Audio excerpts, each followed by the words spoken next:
he wanted to build a car, as he said, to kick their ass on the street, too. So this is Carroll Shelby's answer to Ferrari. There were rumors it was painted Ferrari red, that was his sort of to Ferrari. For half a century, the automotive world had already written the ending to this story.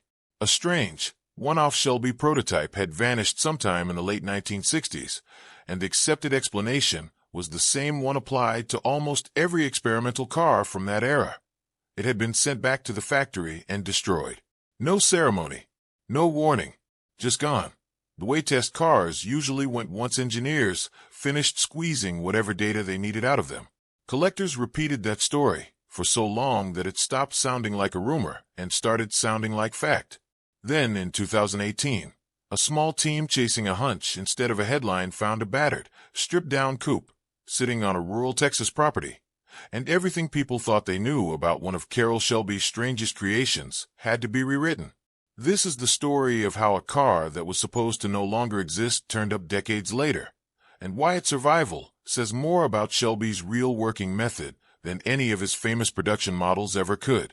Before Carroll Shelby became a name stitched onto some of the most recognizable performance cars in American history, he was a Texas chicken farmer turned amateur racer who kept climbing into cockpits despite doctors warning him his heart wouldn't tolerate it much longer.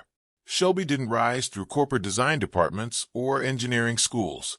He rose through gravel tracks, backyard mechanics, and an obsessive belief that a car could always be made faster if someone was willing to take it apart enough times. His racing career peaked at Le Mans in 1959, when he shared a class-winning drive that put him among a small group of Americans who had actually beaten Europe at its own endurance game. But his body had other plans. A worsening heart condition pushed him out of the driver's seat not long after, and for most competitive racers, that kind of medical verdict would have ended the story right there. Shelby simply changed roles.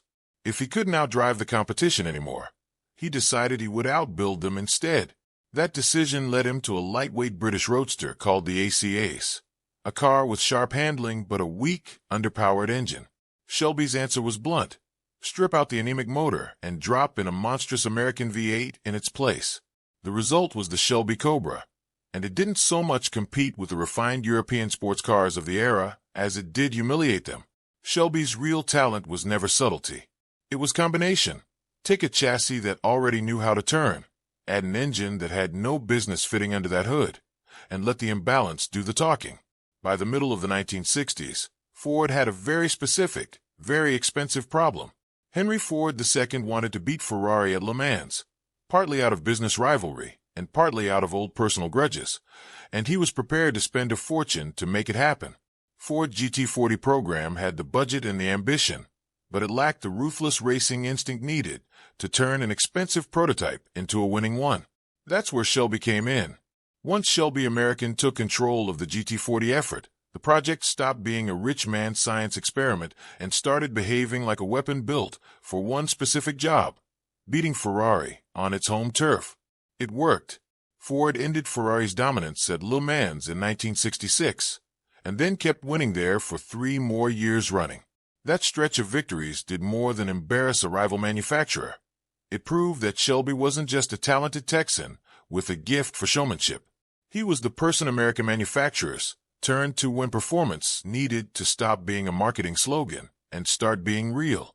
Around the same time, Ford wanted something else from Shelby: credibility for its new pony car. Lee Iacocca had already figured out that the Mustang could sell in huge numbers to ordinary buyers, but he also knew it needed a performance identity to be taken seriously by enthusiasts. Shelby supplied exactly that. The GT350 launched in 1965, followed by the GT500 in 1967, and both cars turned what had been a stylish commuter coupe into something with genuine teeth. These weren't simple trim packages. They were declarations that the Mustang could run with cars far above its price class. Most people who know the Shelby name know it through the cars that became legends: the Cobra, the GT350, the GT500, the GT40. Those are the machines with posters, die-cast models, and auction records. But underneath that visible history is a much messier, far less documented world. The prototypes, the mechanical test mules, the styling experiments that were built fast, used hard, and then quietly disposed of once they'd done their job. In the 1960s, engineering teams weren't thinking about future collector value when they built a test car. They were thinking about deadlines, racing homologation rules, and whatever question the prototype was built to answer. Could this suspension geometry handle more horsepower? Could this supercharger setup survive sustained highway speeds? Would this styling cue work on a production line? Once those questions were answered, the car had usually served its purpose, and there was no institutional reason to keep it around. Many were crushed outright. Others were quietly sold off, with their unusual histories scrubbed from the paperwork. A shocking number simply disappeared from the record entirely. That's the world one particular car came from. A car that, for most of its existence, wasn't even supposed to be discussed publicly, let alone remembered decades later.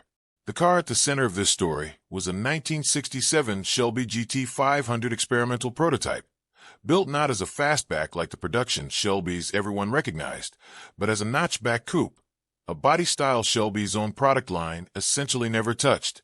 Along with a second Shelby prototype built the following year, it was one of only two notchback coupes to ever officially wear Shelby badging. That alone would have made it an oddity worth remembering. But its real significance ran deeper than its unusual shape. This car functioned as a rolling test platform for Shelby American and Ford, a place to try out ideas before anyone committed to putting them into production. According to Barrett-Jackson's own account of the car, it was used by Shelby to develop parts for his high-performance models, and its distinctive styling directly influenced a Mustang variant that Ford eventually did put into showrooms. It wasn't a finished product. It was a question. How far could a Mustang be pushed before the idea became something else entirely? For years after it vanished from Shelby American's records, most people who cared about its history accepted the simplest explanation available. It had been returned to Ford and scrapped, just like nearly every other experimental car from that period. It was a reasonable assumption. Prototype cars from that decade rarely survived their working life. But reasonable assumptions and historical fact are not always the same thing, and this particular assumption turned out to be spectacularly wrong. The renewed search didn't begin with this car at all.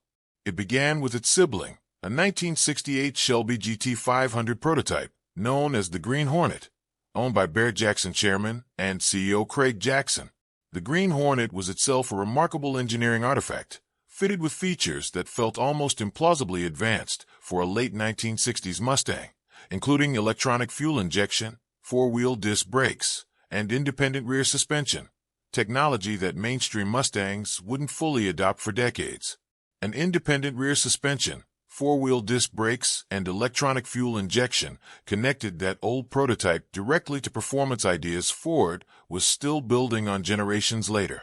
As Jackson worked through the Green Hornet's restoration alongside classic car restoration specialist Jason Billups, the conversation naturally turned toward the other lost notchback, the red coupe everyone assumed had met the Crusher decades earlier. If one of these two rare experimental Shelbys had somehow survived against all odds, was it really impossible that the other had too? Billups thought the question was worth chasing seriously, even though prior searches by other collectors and historians had already come up empty for years. What makes this recovery different from a typical barn find story is that it wasn't solved by a lucky glance into a forgotten shed. It was solved by a research correction.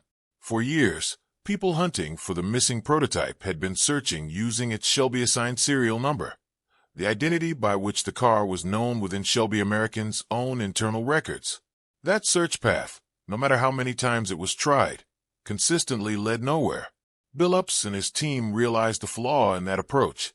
The car had two separate identities. There was the Shelby identity, the one collectors and historians had spent years chasing, and underneath it, largely forgotten, was the car's original Ford-assigned VIN, the identity it carried before Shelby American ever touched it. Everyone looked for Little Red, using the Shelby serial number, which would eventually lead to a dead end.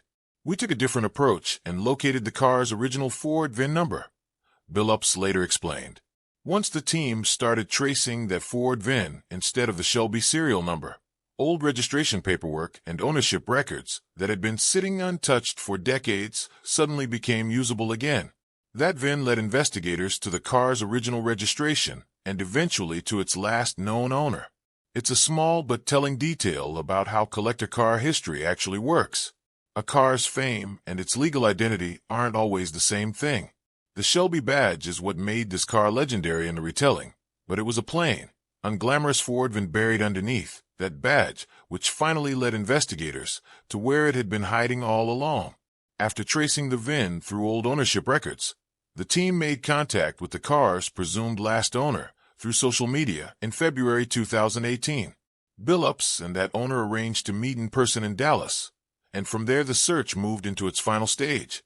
On March 3, 2018, Billups, along with automotive journalist Al Rogers and Ford Mustang and Shelby specialist Todd Holler, were given access to the Texas property where the car had spent the last 2 decades. What they found wasn't a pristine Survivor tucked under a fitted cover in a climate-controlled garage.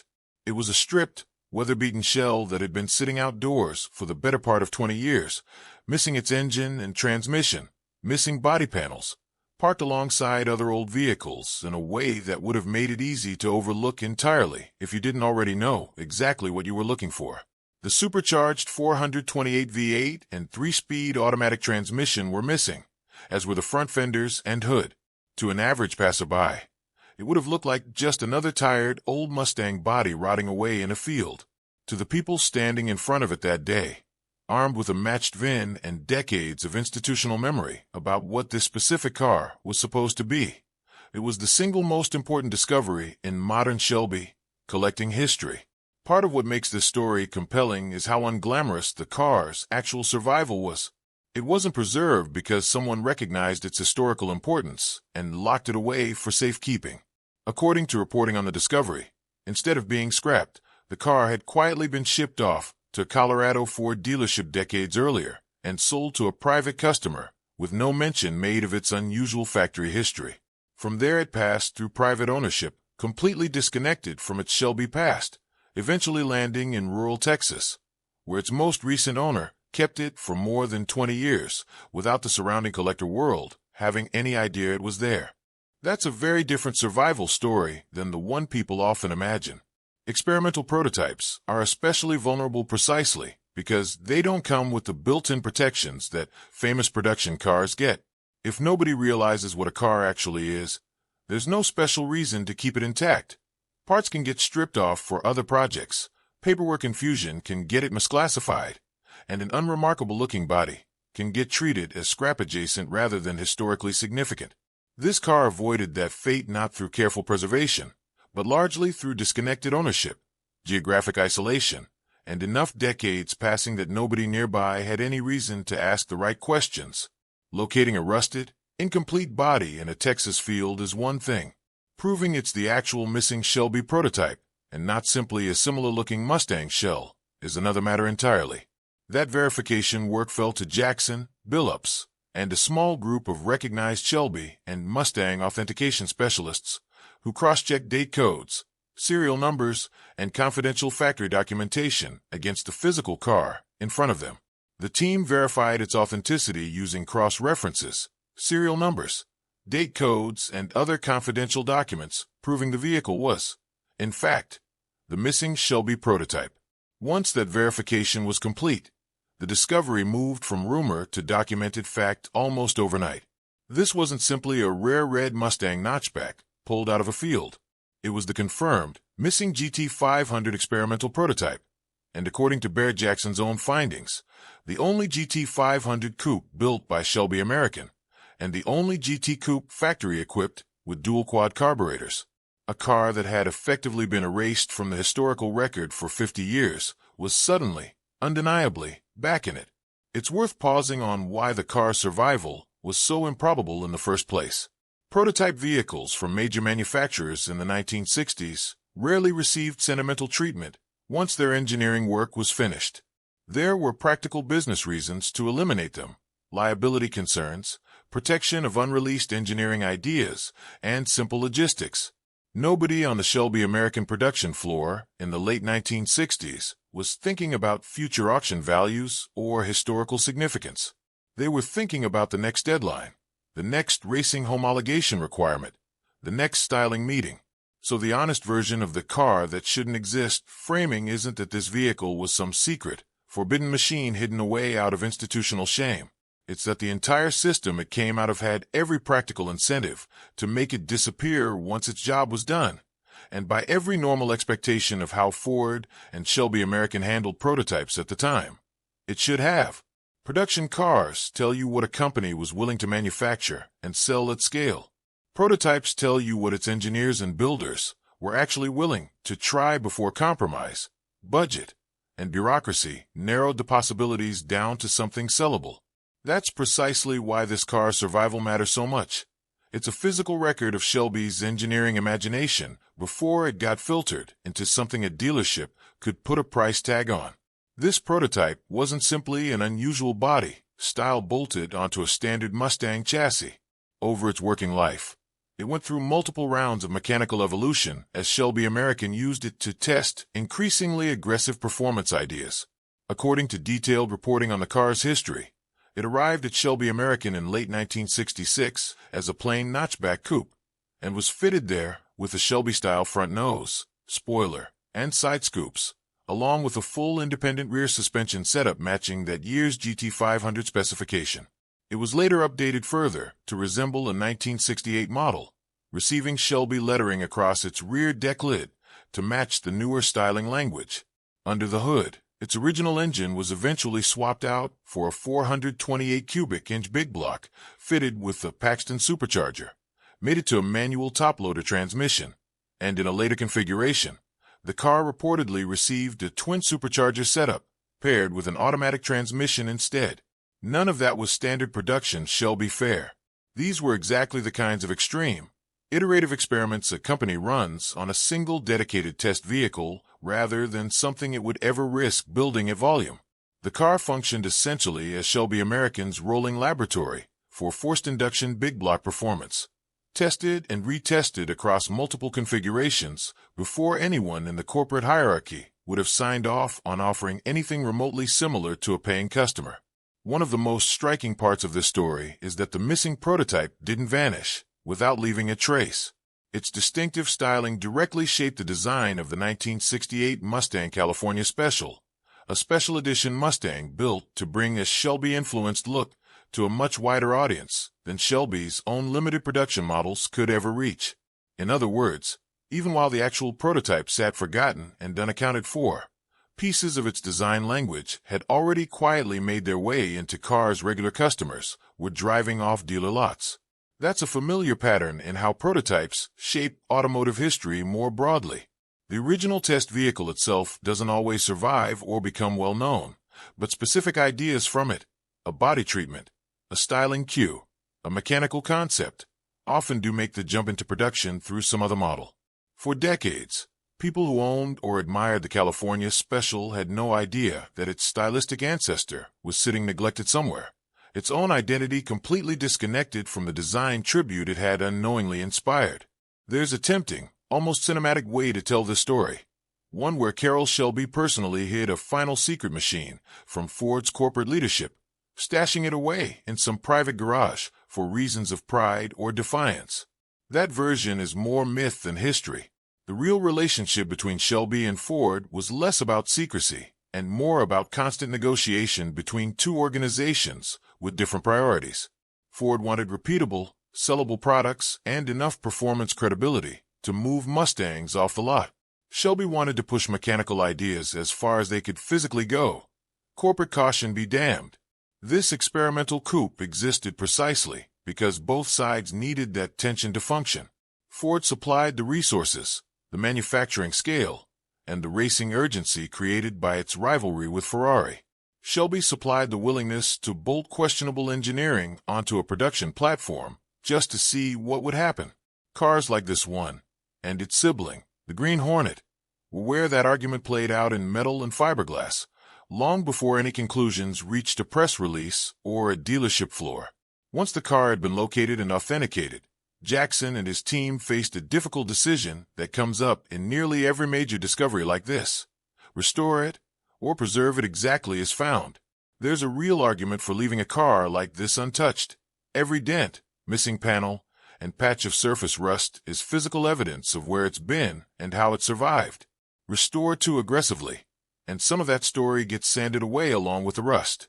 Jackson's team ultimately chose full restoration, carefully documenting the process as they went, aiming to bring the car back to a form representative of the period when it mattered most to Shelby American's engineering program. That wasn't a simple cosmetic job, because the car had been reconfigured multiple times during its working life. There wasn't a single, clean factory specification to restore it to. The team effectively had to decide which chapter of its mechanical history they were trying to bring back to life. The finished result was unveiled publicly on January 16, 2020, during the Barrett-Jackson auction in Scottsdale, Arizona. This morning, Craig Jackson, chairman and CEO of Barrett-Jackson, gave media and the public its first look at his newly restored 1967 Shelby Mustang GT 500 EXP prototype. Standing alongside it was the Green Hornet, marking the first time in history the two experimental Shelby notchbacks had ever been displayed together. Both cars were long thought to be little more than urban legends within collector circles, until that morning proved otherwise. Also present at the reveal was Aaron Shelby, Carroll Shelby's grandson, alongside representatives from Ford, Shelby American, and the event's other partners. That moment closed a gap that had existed in Shelby history for more than 50 years. A car that most serious collectors had accepted as permanently lost was standing in public, fully restored, its engine running for the crowd alongside its long-lost sibling. It wasn't simply a rare vehicle resurfacing. It was a documented historical record being corrected in real time, in front of the exact community that had spent decades assuming the opposite outcome. The reason this particular discovery resonates so strongly within the collector world isn't just rarity, and it isn't just financial value, though both certainly apply. It's the combination of factors stacked on top of each other.